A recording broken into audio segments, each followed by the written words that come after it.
Chapter 24. When a man hath taken a wife, and married her, and it come to pass that she find no favor in his eyes, because he hath found some uncleanness in her, then let him write her a bill of divorcement, and give it in her hand, and send her out of his house. And when she is departed out of his house, she may go and be another man's wife. And if the latter husband hate her, and write her a bill of divorcement, and giveth it in her hand, and sendeth her out of his house, or if the latter husband die, which took her to be his wife, her former husband, which sent her away, may not take her again to be his wife.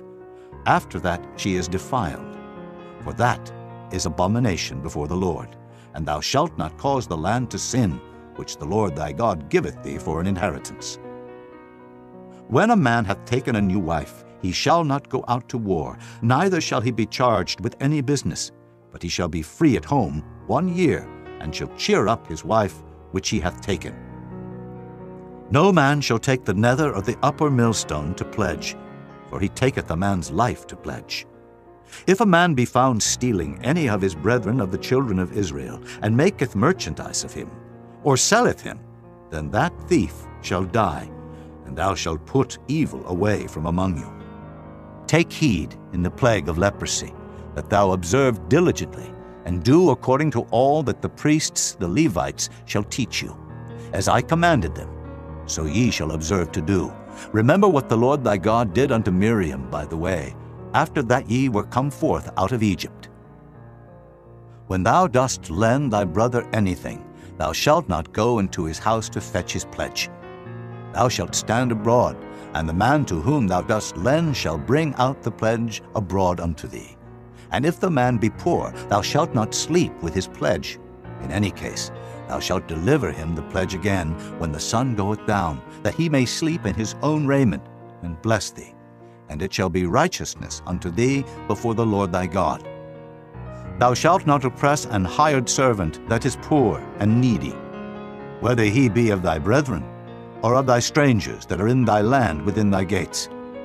At his day thou shalt give him his hire, neither shall the sun go down upon it, for he is poor, and setteth his heart upon it, lest he cry against thee unto the Lord, and it be sin unto thee. The fathers shall not be put to death for the children, neither shall the children be put to death for the fathers. Every man shall be put to death for his own sin.